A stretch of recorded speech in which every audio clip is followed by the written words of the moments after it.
Salut, moi c'est Caro. Et moi c'est Chloé. On est conseillère en emploi au Centre conseil Libre Emploi. On a beau dire qu'on se définit pas juste par son travail, il reste qu'avec le temps qu'on y passe puis l'énergie qu'on y met, c'est assez important d'en parler. Fait que c'est ce qu'on va faire dans notre balado. On va parler métier, santé mentale et physique, discrimination, casier judiciaire, puis plein d'autres affaires qui tournent autour du marché du travail. Bienvenue à notre balado, le balado des sans-emploi. Hey, allô! Ça fait vraiment longtemps, écoute, qu'on s'est pas vu. Puis on a une belle explication pour ça. Notre chère Caroline, elle a eu un petit bébé depuis la dernière fois qu'on s'est vu. Oui. Donc là, c'est un retour. Nos épisodes sont un petit peu plus espacés, mais j'ai le plaisir de pouvoir refaire un épisode avec Caroline. Oui. Puis on est super énervés. Donc, aujourd'hui, on a une superbe invitée, tout droit de Montréal. En fait, c'est une personne qui vient nous parler aujourd'hui du recrutement international, mais des deux côtés, je veux dire, de la médaille. On va autant parler du côté employeur que du côté candidat, donc qui veut être recruté. Et on a avec nous Émilie Sauvé, qui travaille pour Auré. Donc, bienvenue, Émilie. Bienvenue. Hey, merci beaucoup de m'avoir invitée. Merci d'avoir accepté l'invitation. Puis, on peut peut-être commencer tout de suite là, en prenant un petit peu là qui tu es. Si tu peux te présenter un petit peu pour les membres de notre auditoire. Je m'appelle Émilie Sauvé, je travaille chez Auré Sourcing International. Je suis, je fais du recrutement international. C'est une passion pour moi. Ça a commencé par être une job, puis tu sais, plus tu travailles là-dedans, plus tu te rends compte à quel point que tu es reconnaissant de travailler dans ce domaine-là. J'ai toujours baigné dans les RH. Donc, si je t'explique un peu mon pedigree, depuis le tout début de ma carrière, j'ai fait un bac en communication. Dès que je suis sortie, j'ai traîné dans les RH, que ce soit en recrutement, que ce soit dans des agences de placement, dans des entreprises manufacturières, chez des distributeurs. J'avais toujours des postes qui, à un moment ou à un autre, devaient être connectés à des enjeux RH que je devais régler. L'attraction de talent, le recrutement, que ce soit même le fait d'accrocher nos ressources à l'entreprise. Hein. Donc, je participais à tout ça et même avant que le recrutement international devienne populaire, j'ai été impliquée dans différents processus pour intégrer des groupes qui savaient pas tout c'était quoi le Québec, dans quoi ils s'embarquaient. Ils arrivaient ici, ils parlaient pas français. Donc, cette réalité-là, on dirait, ça m'a appelée. Puis là, il y a 4 ans, j'ai commencé à travailler en recrutement international. Au départ, je rencontrais des candidats dans différentes langues, dans différents pays. Puis par la suite, je me suis dit, OK, on les a recrutés. Va falloir les intégrer, va falloir les préparer. J'étais en communication autant avec les entreprises parce que je l'avais vécu qu'avec les candidats, qu'avec les travailleurs. Parce qu'à un moment donné, c'est plus des candidats, ça devient des travailleurs. Puis là, bon an, mal an, ces gars-là, c'est devenu mes amis. Ces clients-là, c'est devenu mes amis aussi. Bref, c'est pour ça que je te dis aujourd'hui, c'est réellement une passion que c'est devenu pour moi. Oui, puis ça paraît, là, les communications qu'on a eues avant, c'est quelque chose qui est toujours ressorti. Fait que, en tout cas, c'est très louable pour toi. Puis, si tu nous expliques un petit peu plus, là, Auré, c'est quoi exactement comme compagnie? Qu'est-ce que ça fait? Le groupe Auré en tant que tel est membre de Raymond Chabot, Grant Thornton. On est spécialisé dans le recrutement. Donc, on offre aux organisations, c'est comme un guichet unique pour leurs besoins en recrutement, tout type de besoins. Ça comprend la recherche de cadres, de professionnels, le recrutement de travailleurs étrangers, l'accompagnement même en droit de l'immigration, même l'impartition de talents à l'étranger.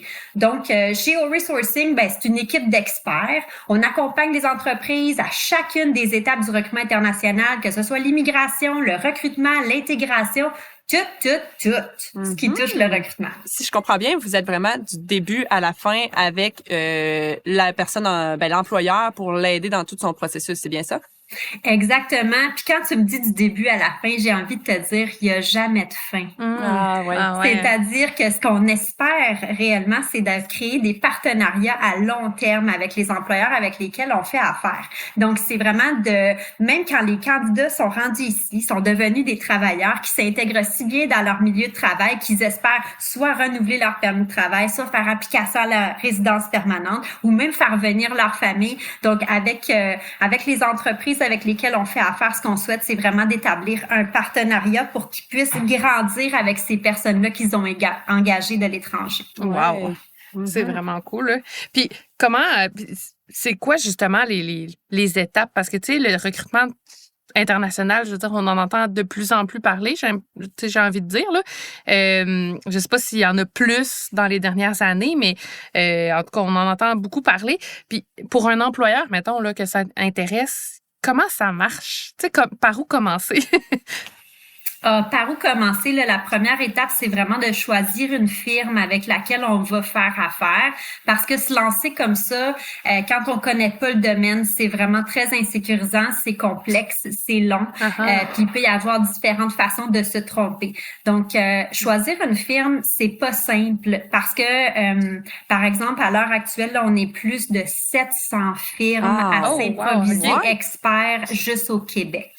Donc, c'est sûr que c'est un sujet extrêmement à la mode, mais ça veut dire qu'il y a plein de personnes qui surfent là-dessus pour se partir en business puis qui ont peut-être pas les compétences pour vous accompagner de la bonne manière jusqu'à la fin. Donc, c'est important de bien choisir les personnes avec lesquelles on va faire affaire.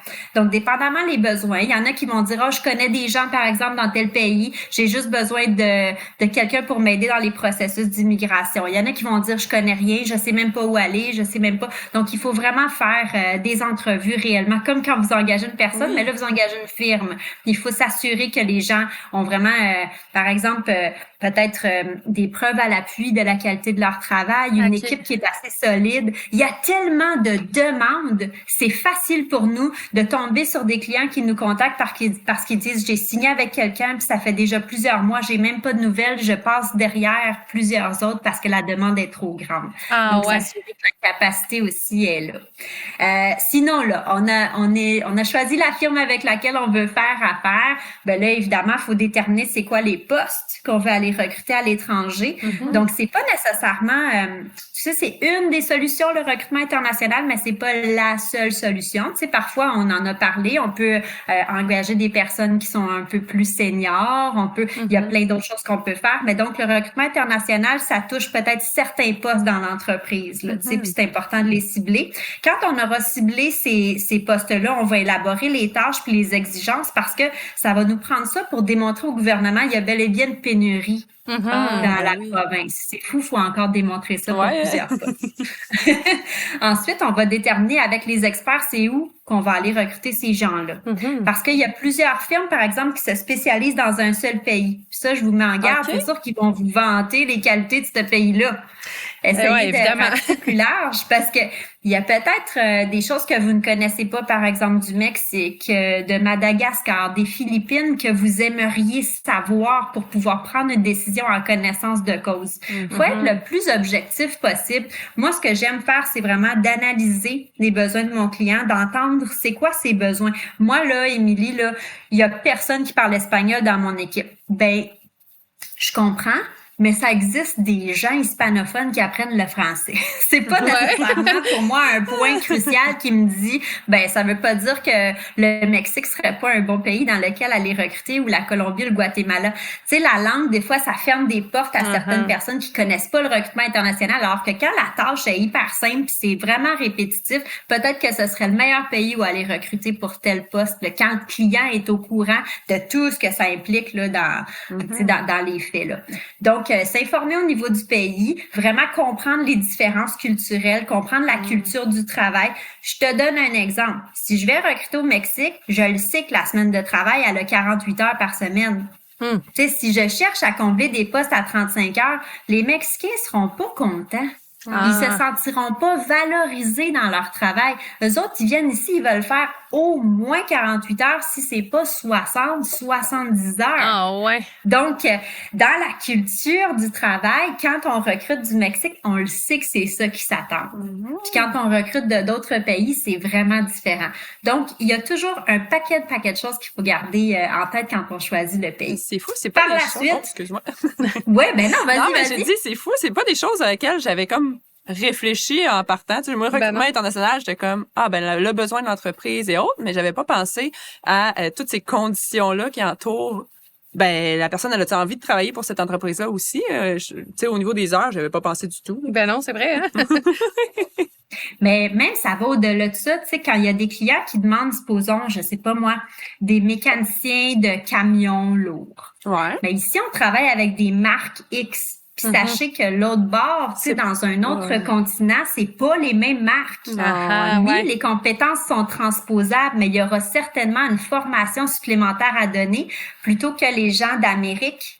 Même si c'est l'Amérique du Sud, travaille avec les mêmes marques à travers l'Amérique. Donc là, il y a une barrière de la langue, mais on travaille avec les mêmes machines. Qu'est-ce qui est important pour toi? Tu sais, donc, il y a un paquet de choses à prendre en considération quand on travaille à l'international, puis c'est ces petites spécificités-là. Quand je pense, par exemple, à des soudeurs, il y a souvent des certifications qui viennent avec ces postes-là. Il faut se faire certifier. Au Québec, est-ce que c'est possible d'avoir les certifications à l'international avant que les gens viennent pour s'assurer qu'ils ont les compétences? Tu sais, c'est un paquet d'affaires à valider avant, puis on n'est pas sûr de pouvoir avoir toutes ces validations-là dans n'importe quel pays. Ben oui, ben oui. Ben, vous en savez des affaires. Ça vous fait beaucoup d'affaires. Hey, vous autres, ça vous en fait des affaires à savoir sur tous les pays. Je me dis, oh mon Dieu, mais comment qu'ils font pour... Un gros fichier Excel. Oui, c'est ça. Ouais, mais c'est comme, tu me fais rire en me disant ça parce que j'ai pas l'impression que c'est des choses nécessairement très théoriques. Tu sais, c'est des choses que j'ai vécues. Donc, je les ai pas apprises par cœur avec justement un fichier Excel. J'ai rencontré des Mexicains, je les ai vus apprendre le français. Aujourd'hui, je parle avec des Colombiens en français, puis ben moi, j'aime pratiquer mon espagnol. Je leur parle en espagnol, ils me répondent en français. C'est beau. Fait que je vois des affaires, je me dis, aïe, ce peuple-là, puis celui-ci. Ça m'a appris le recrutement international à faire fi de tous les jugements préconçus que j'avais dans mon cerveau. Là, on parle d'ouverture, d'inclusion, tout ça. Ben, je suis vraiment là dans ma vie présentement. Ben oui, c'est clair. Hein? Oui.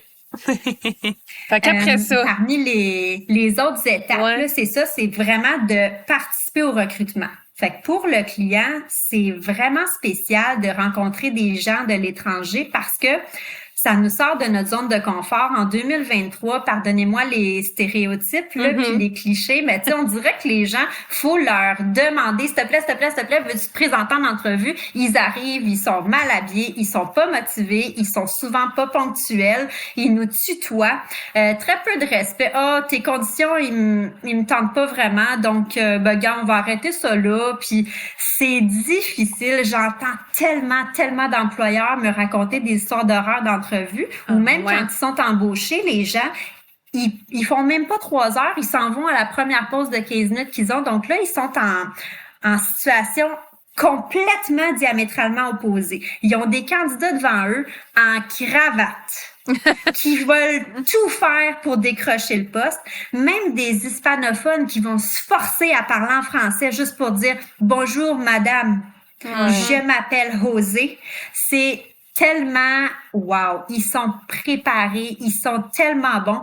Supposons que tu vas parler à un machiniste. Il y a déjà plein de pièces à côté de lui en virtuel pour te montrer ce qu'il est capable de faire dans ton champ d'expertise. Il a déjà été voir le site Internet de l'entreprise. Il est capable d'avoir déjà préparé 2 puis 3 questions bien pertinentes pour son poste.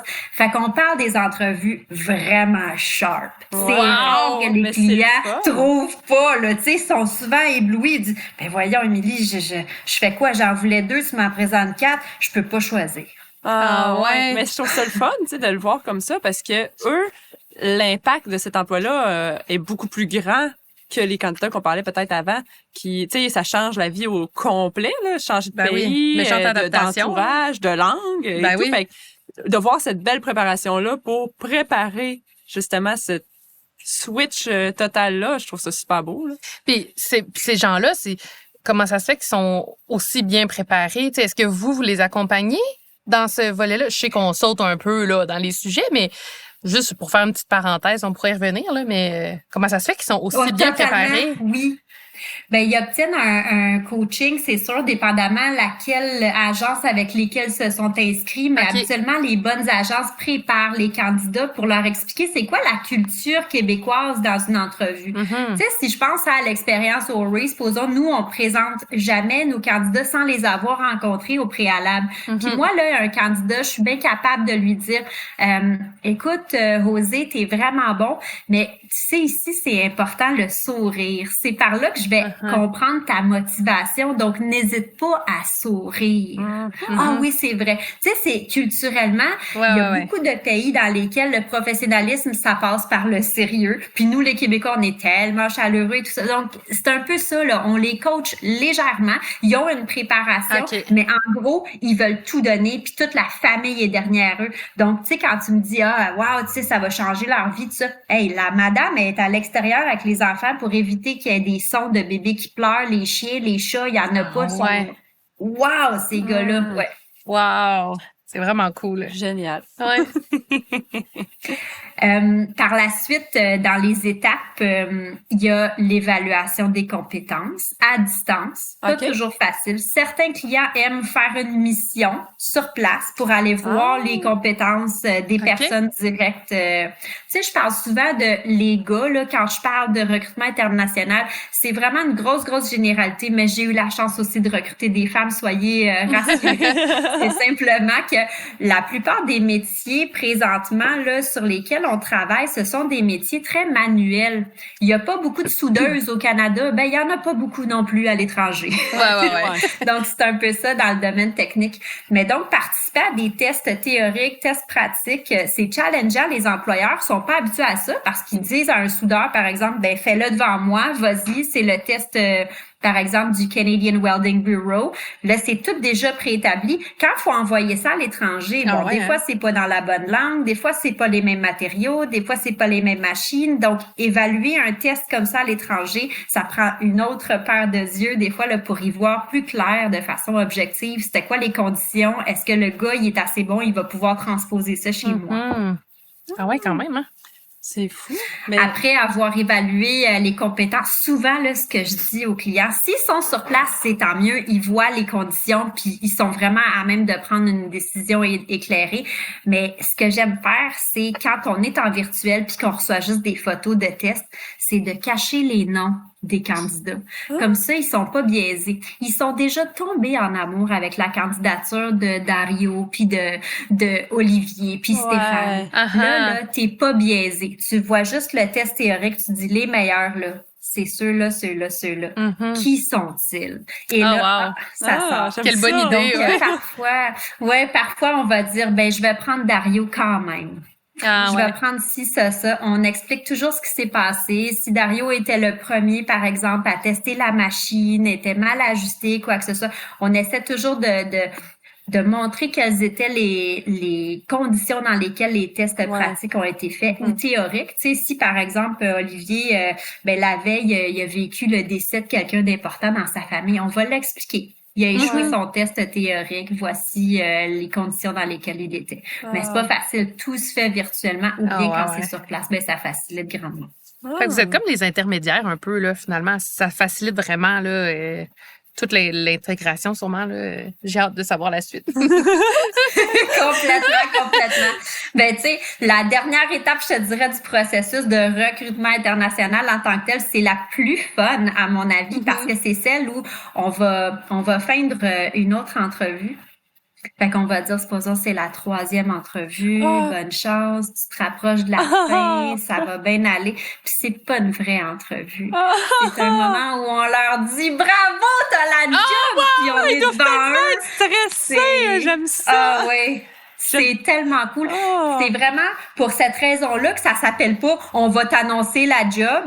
Ce serait plate de se scooper nous-mêmes, mais c'est vraiment un moment agréable. J'ai pleuré, j'ai tout vu, là, des réactions, là.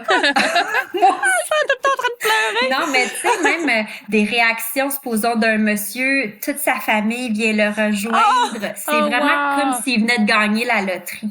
Ah non, c'est beau. J'ai des frissons, mais ça me juste à t'entendre. Hey, ça doit être vraiment ouais, quelque c'est chose, là.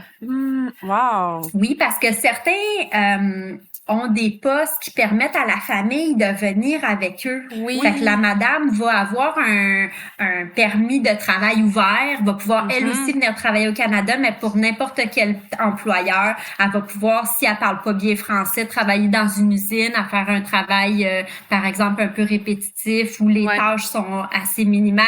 Les enfants vont s'inscrire au système d'éducation québécois. Wow! La chance! Juste la sécurité qu'il y a ici, on comprend pas à quel point on est chanceux. Ah ouais, c'est clair, hein? Puis là, dans le fond, une fois que ça c'est fait, vous continuez à les accompagner sur le long terme, c'est ce que tu disais tantôt, là. Tu sais, vous gardez un lien. Est-ce que ça se fait de façon systématique des rencontres ou c'est plus au besoin, vous vous assurez de l'intégration et tout ça? En fait, ce qu'on essaie de promouvoir, c'est l'importance que ce soit l'employeur qui fait ça. Donc, on essaie de dire à l'employeur de faire plusieurs suivis. Est-ce que vous êtes connecté avec vos employés? Puis là, chacun le fait à sa propre sauce, avec la culture d'entreprise de chacune des entreprises. Donc, par exemple, je suis un garage, on est 15 employés, Gaétan puis Maurice sont là, ils vont se présenter à la caméra une fois de temps en temps, on s'en va à cabane à sucre en gang, on envoie quelques photos. Oh. C'est quoi la cabane à sucre? Montrez-nous vos assiettes. C'est quoi le sucre? C'est quoi ce sucre-là? Mais c'est du sirop qui sort de la sève des arbres, c'est pour elle. Ouais. Fait qu'on leur explique vraiment notre culture, on partage des blagues, on envoie des photos des machines sur lesquelles on travaille. Ah, wow, OK, je pensais que c'était plus neuf que ça. Ben non, là, on a des vieilles machines aussi, puis des neuves, on a diverses technologies. Fait que ça leur permet de lier déjà des liens entre les collègues locaux, les collègues internationaux, mais aussi des liens entre les gars qui vont voyager ensemble. Fait que tous les travailleurs d'une même cohorte, ils sont sur le même groupe, puis ils se parlent. Ils sont en communication. Puis là, tu crées une cohésion de feu, là. Ils s'appellent tous mon frère, bro. Fait que c'est cool parce qu'ils vont partager probablement un appartement ensemble dans quelques mois, là. Fait que ils ont besoin de bien s'entendre. Tu sais que je veux dire? Donc, c'est un peu ça qu'ils sont en train de développer. Dire, est-ce que tu aimes le riz? Est-ce que tu aimes ci? Est-ce que tu aimes ça? Ils sont tous en train de se développer des processus. Tu sais, des fois, on leur demande, OK, qui cuisine bien? Qui, par exemple, fait le ménage à la maison? C'est souvent les madames. OK, va falloir trouver qui va vider les poubelles. C'est un peu ça. Puis, parce que là, tu sais, ce processus-là, c'est long comment? Tu sais, à partir du moment où, là, ils ont l'emploi ou même à partir du début, là, tu sais, avant qu'ils arrivent, qu'ils s'installent, puis tout ça, on parle de combien de temps? Ça dépend des pays. OK. Fait que là, c'est pour ça quel pays choisir. Il y en a pour lesquels c'est bien moins long.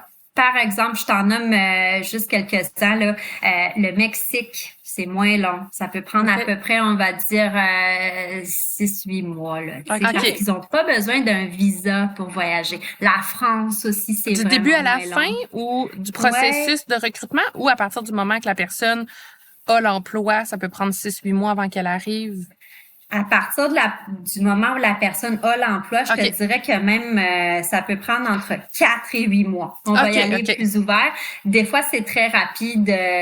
Ça part d'une étude d'impact sur le marché du travail. Dépendamment du type de poste, il y a des postes à traitement simplifié où ça va un petit peu plus vite, les démarches gouvernementales. Puis là, dès qu'on a l'approbation de l'EIMT, étude d'impact sur le marché du travail, on a aussi la demande de sélection temporaire qui a été autorisée.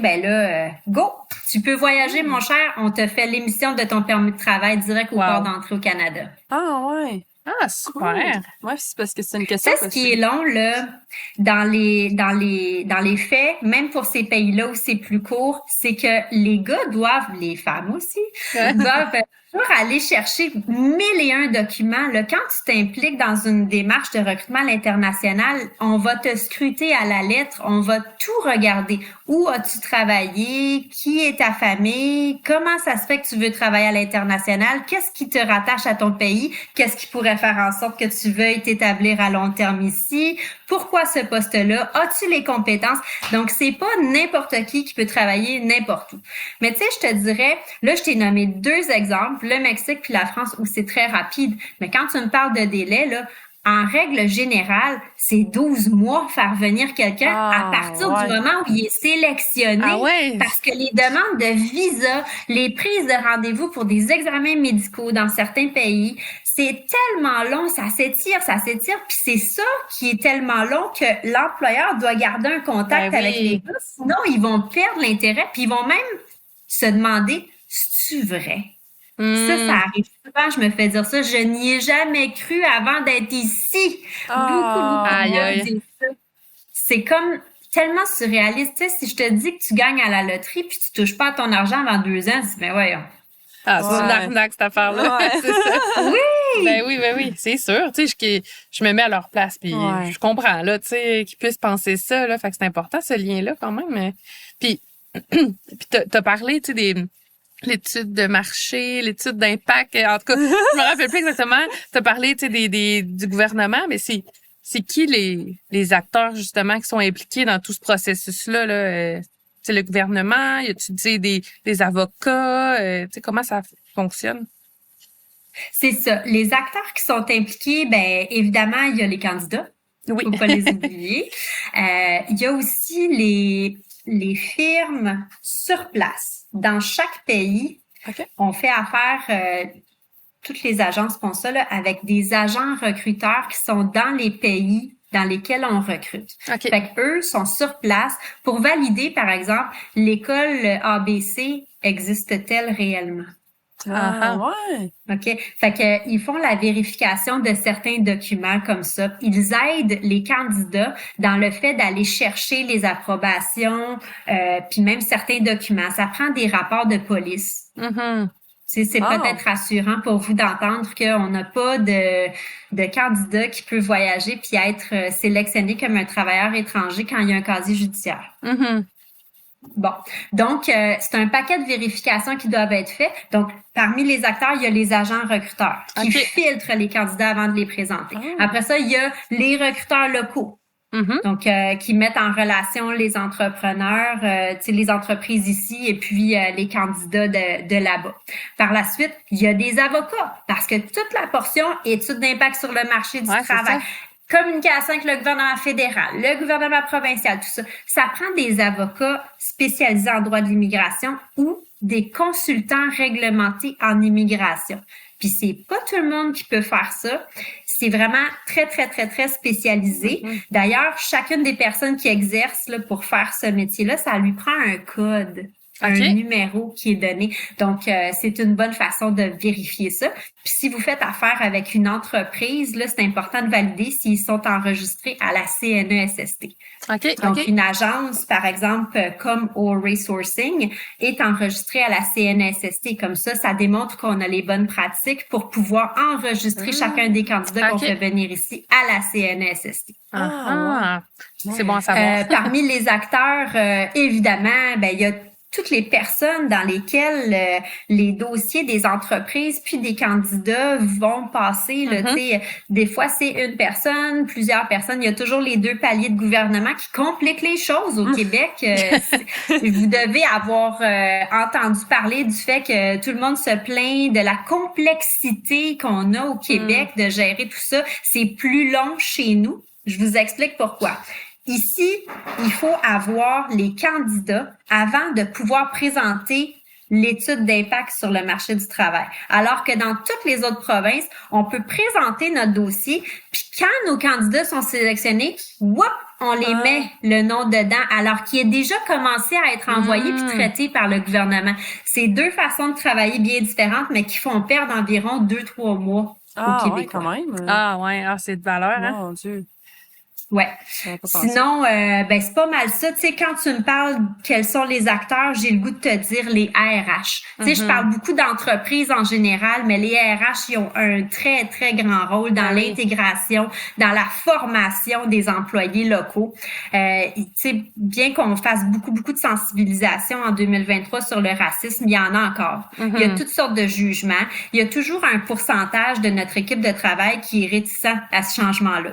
On sait pas pourquoi. fois, on a besoin d'adresser ce problème-là pour pas que ça devienne un gros problème. Ben oui. Vous savez, ça peut rapidement se répandre comme une traînée de poudre, le fait que quelqu'un dise « Ah, moi, j'aime pas les si parce que je connais un ça ». Ben, on veut pas de ce type de comportement-là, donc c'est important de l'adresser puis de bien former. Ben oui, c'est clair. Hein? Puis est-ce qu'il y a quelqu'un qui aide, tu sais, oui, les RH doivent faire une bonne partie de l'intégration, mais au niveau culturel, l'intégration dans la communauté, il y a quelqu'un aussi qui aide. Est-ce que c'est vous? Est-ce que c'est quelqu'un externe? Est-ce que c'est...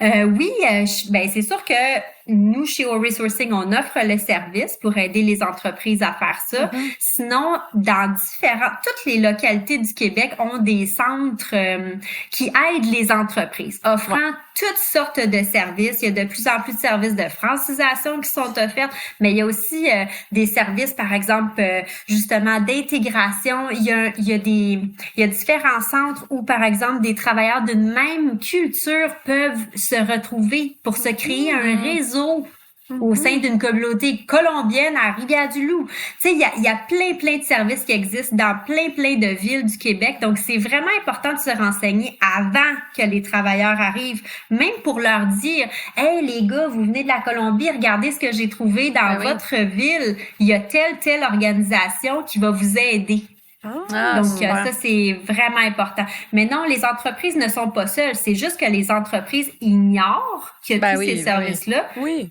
Puis là, elles ne savent même pas qu'elles peuvent demander de l'aide. Oui. Ben, c'est important de les guider, là, tu sais, justement, quand tu t'embarques là-dedans, il y a tellement d'éléments à prendre en considération, là. Ben, juste au niveau des permis, tu te mêles facilement, là. Ben, ouais, c'est sûr, là, selon moi. Moi, j'ose pas embarquer. Ça a l'air mêlant. Moi, ça me mélange. Fait que je travaille là-dedans. Puis tu sais, on parlait tantôt de temps, mais combien ça coûte, ça, mettons, pour un employeur? Tu sais, il doit y avoir des coûts rattachés à ça, là. C'est quand même, c'est pas banal, comme processus. Non, c'est vrai. Effectivement. Puis, je suis bien contente que tu me poses la question parce qu'il y a vraiment plusieurs mythes par rapport à ça. Ouais. C'est ben cher, je pourrais jamais me permettre ça.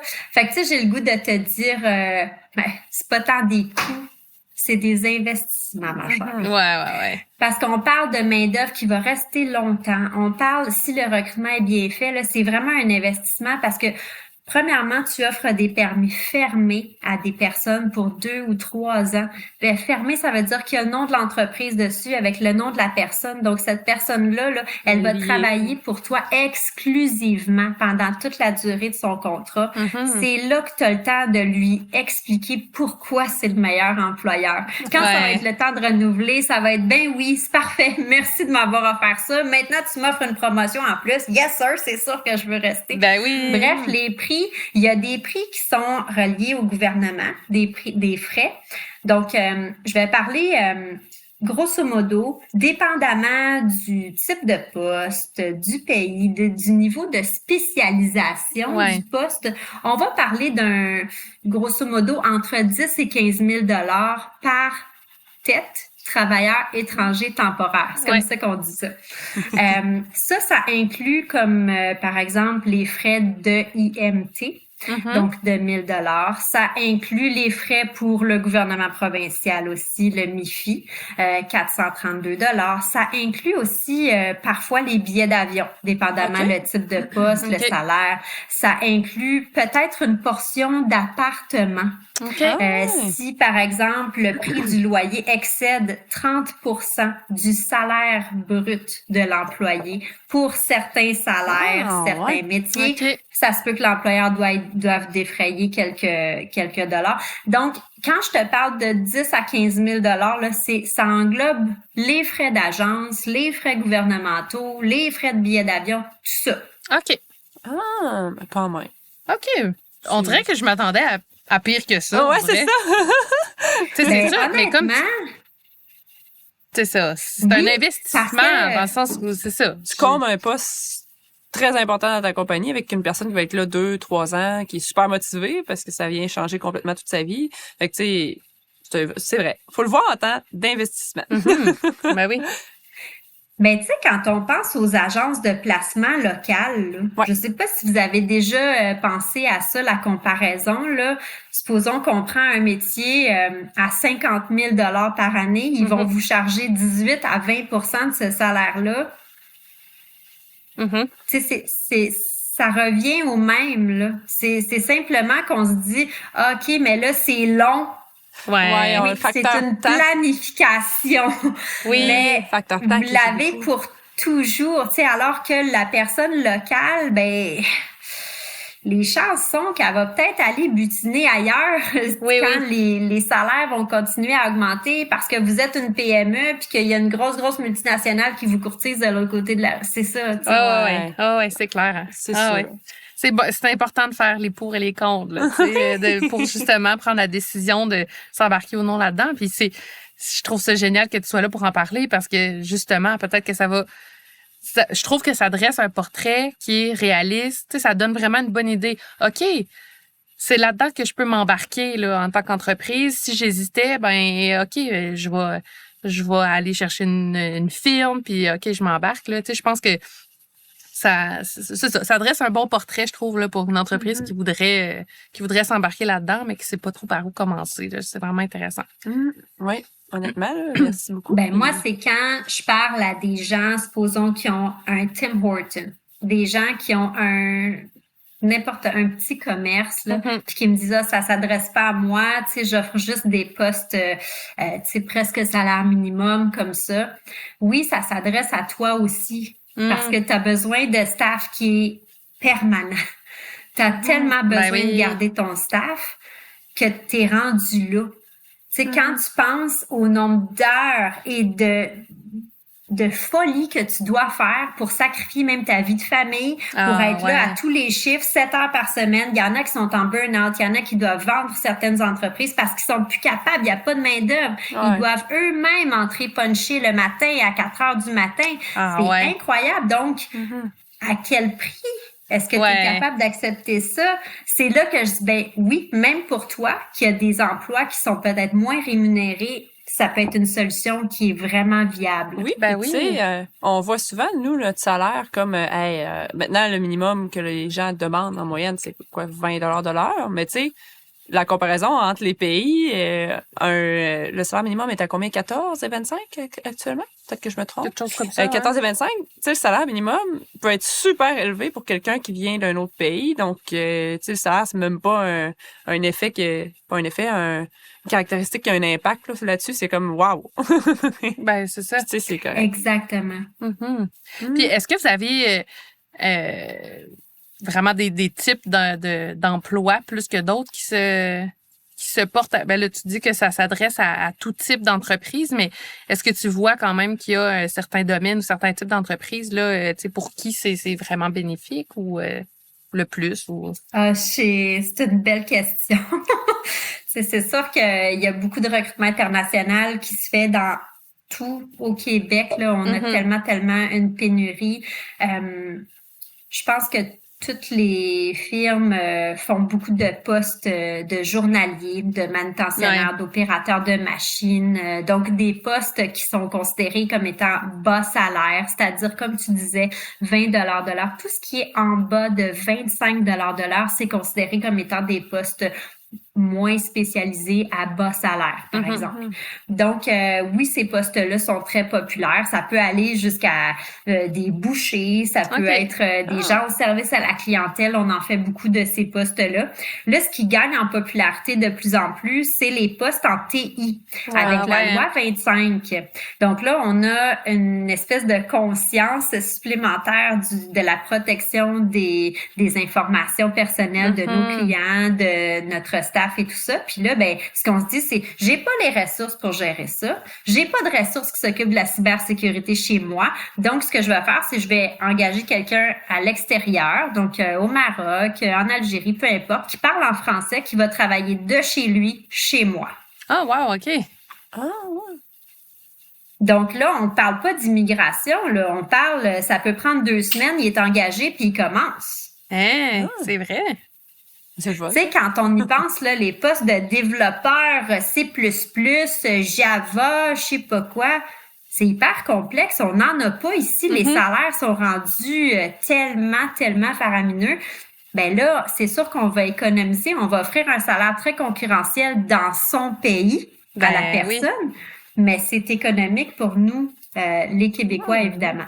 Ah, je savais pas que ça se faisait. Ben oui, mais ça fait du sens dans le fond. Ouais. À cette heure, il y a tellement de choses qui se font à distance, ça c'est rendu plus normal. Mais ça a dûu augmenter ça dans les dernières années. Cette demande-là, c'est sûr que oui. Moi, je sais même pas pourquoi je pose la question. La réponse est oui. Oui, ça a vraiment augmenté. Tu sais, ça fait vraiment 4 ans que je travaille dans le domaine. Je te dirais que ça a pris une drop le 13 mars 2020. Tu sais, quand toutes les frontières du monde entier étaient fermées, quand tout, là, ça a été très difficile. Les entreprises ont été échaudées un peu par le fait que tout ferme en même temps, se disait, OK, je sais pas comment ça va reprendre et tout ça, mais quand ça a repris, l'été 2020, oh my God, ça a repris pour vrai. Ouais. Donc, c'est un peu là où l'envol vraiment de toutes les entreprises en recrutement international s'est vu, là, puis c'est là qu'il y a eu beaucoup de nouvelles entreprises dans ce monde-là. Parce que là, on voyait, OK, il y a une tendance qui se dégage vite. Puis là, il y a eu plein de statistiques qui sont sorties. On n'aura pas touché le sommet de la crise, de la pénurie avant 2030. Imaginez si on vit ça maintenant en 2023, qu'est-ce qu'on va vivre en 2030? Puis là, ils sèment la panique. Vous connaissez les médias, c'est beau. C'est fou, là. Juste à repenser à ça en même temps. Oui, vraiment. Dans d'autres bottines. Pour la capsule d'aujourd'hui, on a une belle nouveauté. Notre collaboratrice Soraya se joint à nous pour vous offrir des capsules de vulgarisation sur les normes du travail. Restez à l'affût parce qu'elle sera présente à nouveau dans nos prochains balados. Bonne écoute! Bonjour à tous, je m'appelle Soraya, je suis avocate et surtout très contente de vous compter parmi nous pour la toute première des capsules droit et emploi avec Soraya. Depuis plusieurs années au Canada, vous le savez autant que moi, on a un enjeu particulier qui touche de près le paysage économique canadien et c'est celui du manque criant de main-d'œuvre. Une des solutions pour surmonter le défi, c'est de délivrer des permis de travail fermés pour favoriser l'attraction de travailleurs étrangers.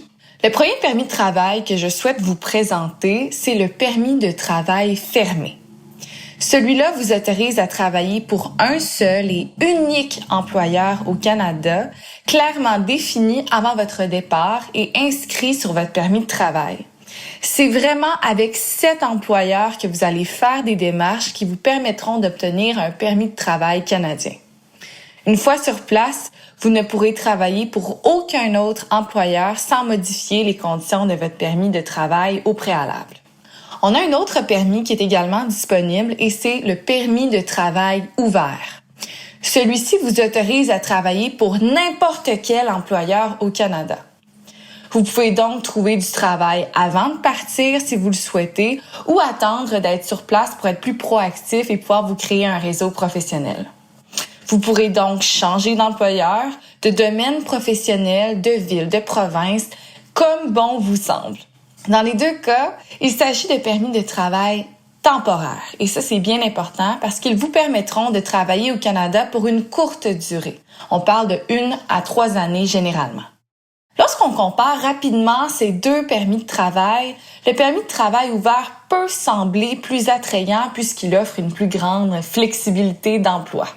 Mais attention, il faut savoir qu'il ne s'obtient pas si facilement ce permis.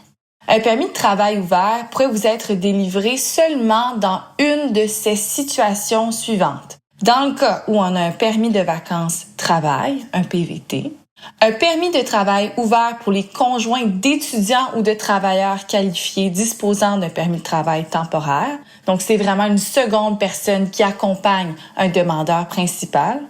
Un permis de travail post-diplôme, donc pour ceux qui ont étudié et obtenu un diplôme au Canada.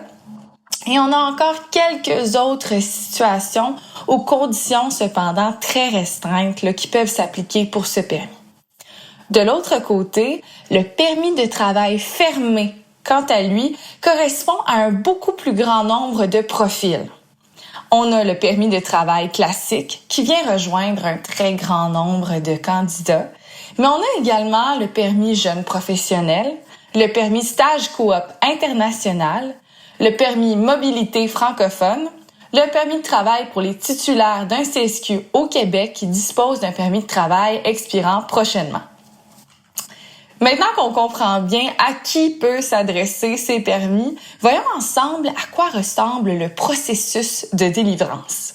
Pour effectuer une demande de permis de travail fermé, vous devrez obtenir au préalable 2 autorisations de concert avec votre employeur, soit l'examen d'impact sur le marché du travail et le certificat d'acceptation du Québec. Vous devrez aussi vous conformer à certaines exigences locales, comme par exemple l'identification via biométrie et l'examen médical. Une fois le permis délivré, je trouve vraiment important de rappeler qu'à titre de travailleur étranger temporaire, vous êtes protégé par les lois canadiennes du travail. Votre employeur a donc pas le choix de vous payer pour votre travail et de s'assurer que votre milieu de travail soit sécuritaire. Sachez aussi que l'employeur se doit d'offrir les mêmes conditions de travail aux travailleurs étrangers qu'à leurs collègues citoyens canadiens.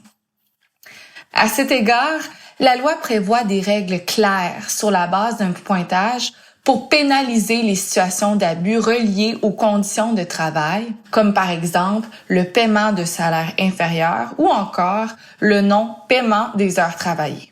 En fonction des points attribués aux violations constatées, des sanctions pécuniaires variant de 0 à 100 000 $ sont prévues. Et ces sanctions s'accompagneront d'une période d'interdiction pouvant être permanente pour l'employeur de participer au programme DTET. Sur une note plus positive maintenant, si vous souhaitez prolonger votre parcours au Québec, vous devrez conserver un permis de travail valide pendant vos démarches pour obtenir votre résidence permanente pour continuer de rester et de travailler au Canada légalement.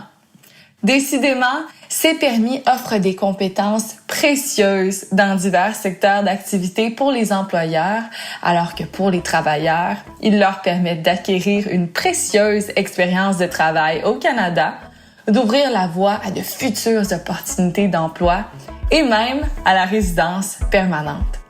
En espérant que le tout est maintenant plus clair, on se dit à bientôt pour une prochaine capsule juridique. Je vais changer un peu de... on change pas de sujet, en fait, on change de côté.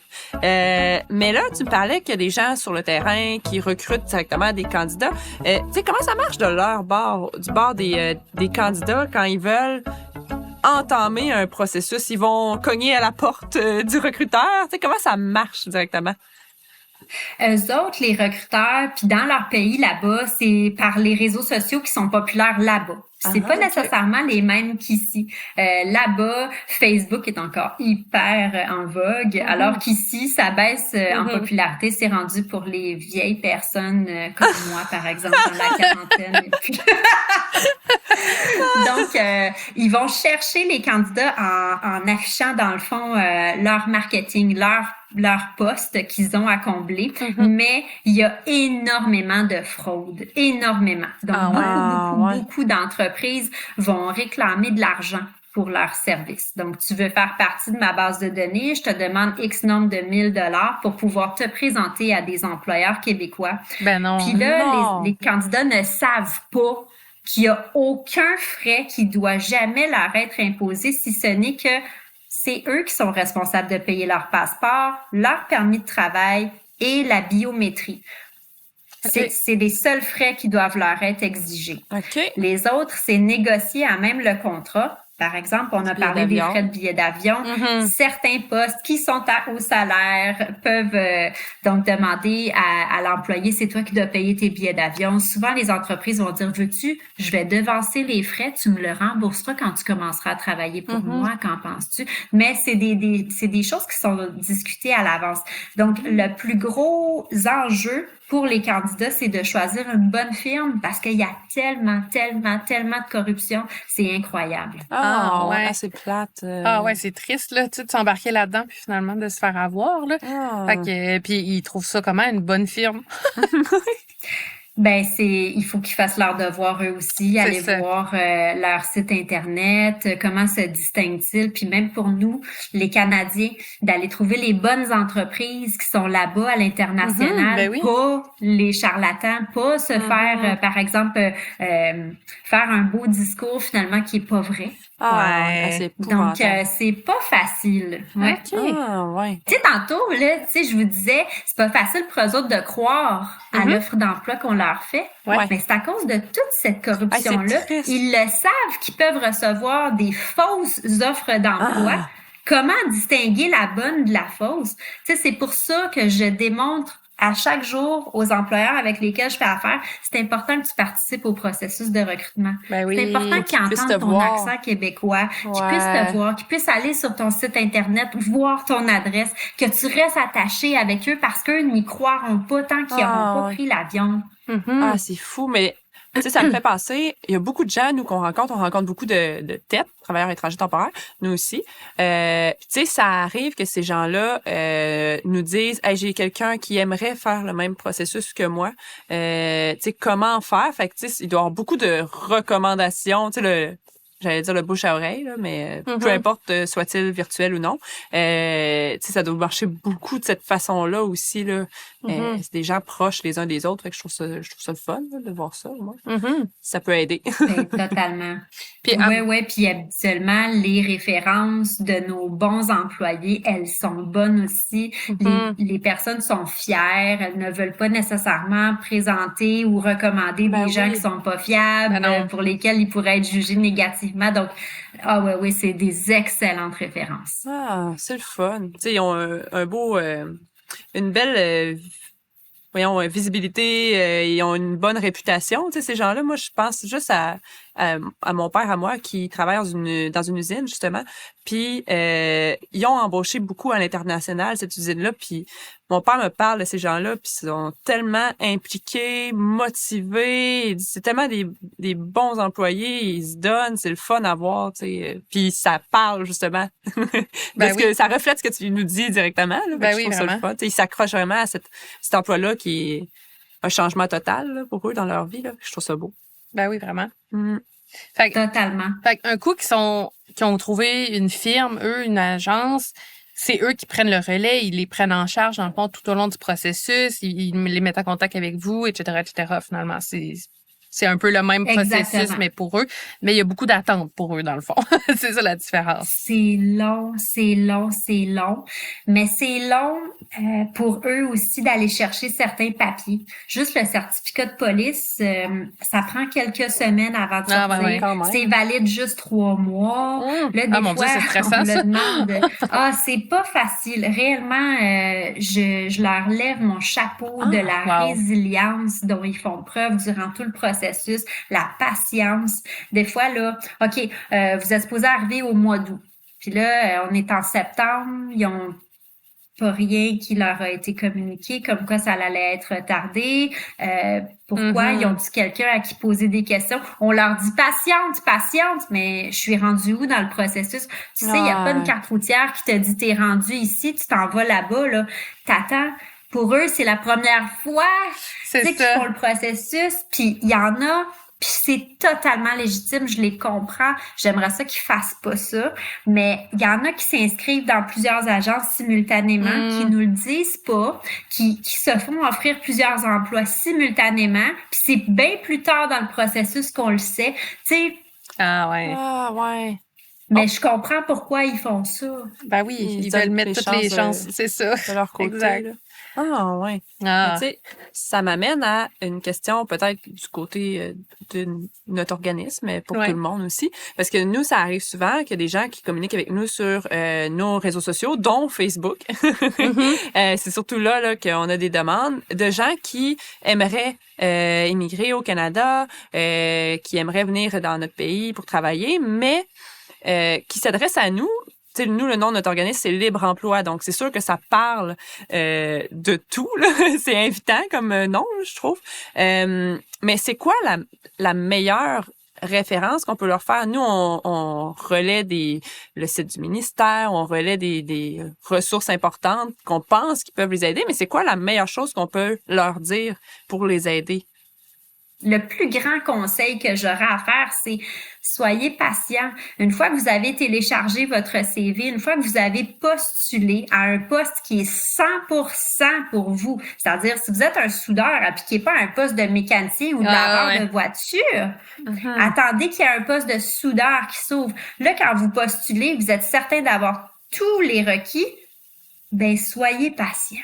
Parce que sinon, il n'y a rien d'autre que vous pouvez faire. Ça va être perçu malheureusement d'une façon négative. Ouais, c'est vrai ça. Ouais. Puis, je sais pas, Chloé, si toi, tu avais d'autres questions, mais moi, j'aurais le goût de te laisser le mot de la fin, en fait. Peut-être, ce serait quoi le meilleur conseil ou en tout cas la meilleure chose que tu aimerais dire aux gens là, qui souhaitent immigrer au Canada et qui nous contactent directement, là, dans le fond, ou qui voudraient entamer le processus? Pour les candidats qui nous écoutent, le plus grand conseil, faites-le pour les bonnes raisons. Prenez le temps de vous renseigner. Le Québec, le Canada n'est pas un paradis. Je travaille beaucoup en authenticité, puis c'est ça qui est parfois que je sais pas comment dire ça. Je me rends compte à quel point c'est marginal dans la façon de faire les choses ici au Québec, quand je compare à mes collègues de d'autres firmes qui disent le Québec, c'est beau, c'est ci, c'est ça, c'est la liberté. Oui, on a des très, très belles valeurs, mais c'est pas facile l'hiver à tous les jours. C'est pas facile. Le week-end dernier, j'ai manqué d'électricité. J'ai fait partie d'une des personnes qui, pendant plus de 48 heures, a été privée d'électricité à cause du verglas. Il y a beaucoup de situations qui sont pas faciles ici. Donc, simplement de s'informer de façon juste. Pour être très bien préparé. Pour les entreprises qui le font, c'est de le faire pour les bonnes raisons aussi. Donc, pas pour essayer, par exemple, je vais économiser, non. Sachez, chères entreprises, que vous devez obligatoirement offrir les mêmes conditions de travail à tous les travailleurs qui viennent d'ailleurs que les travailleurs qui sont ici. Donc, peu importe le poste, on va prendre en considération les années d'expérience et on va offrir le même salaire à un travailleur qui vient d'ailleurs, qu'il parle en français ou non, qu'il soit. Donc, si ses compétences ont été reconnues par vous, ben vous devrez lui offrir le même salaire. Donc, c'est vraiment important de garder ça en tête, que cette expérience-là va être enrichissante. Si vous l'avez dans la tête puis dans le cœur, ben c'est là que vous allez être capable de transférer ce sentiment-là à toute l'équipe. C'est assuré. Ça part d'en haut, ça descend en bas, puis ça remonte, puis ça véhicule comme ça à travers toute l'entreprise. Mais faut vraiment que ce soit fait pour les bonnes raisons et non pour je vais tenter d'économiser, je vais faire ça comme ça va être moins cher, puis ça marchera pas, vous serez pas accepté par le gouvernement. J'aime ça. Oui, je trouve ça le fun, justement, je l'ai dit tout à l'heure, là, puis je trouve que tu l'as bien résumé, c'est que t'es très authentique, tu vas dire les vraies affaires, là, tu sais. Puis je pense que c'est tout à ton honneur parce que justement, on sait à quoi s'en tenir, là. Ça sera pas juste là, les arcs-en-ciel, les papillons, là. Il va y avoir des défis. Les voici. Prépare-toi en conséquence de part et d'autre, l'entreprise et les candidats. Puis, on va s'embarquer là-dedans ensemble. Puis, tu sais, je trouve que c'est beau. Je trouve que c'est une belle mentalité, là, dans le processus. C'est super intéressant. Oui. Vraiment. Félicitations pour ce travail. Oui, vas-y. On peut peut-être terminer officiellement sur une petite... tu sais, on aime tout le temps ça, à savoir ce que les gens aiment le plus de leur job. Notre job, c'est de parler à du monde sur leur emploi. Fait que c'est sûr qu'on était trop curieuse pour omettre cette question-là. Mais ton élément préféré dans ton travail, c'est quoi? C'est tellement difficile. Juste un. Oui, c'est ça. On sent bien ta passion. Ça va être difficile d'en trouver un. C'est vraiment le sentiment de faire une différence. C'est super large, hein, comme ça. C'est large, mais... c'est parfait.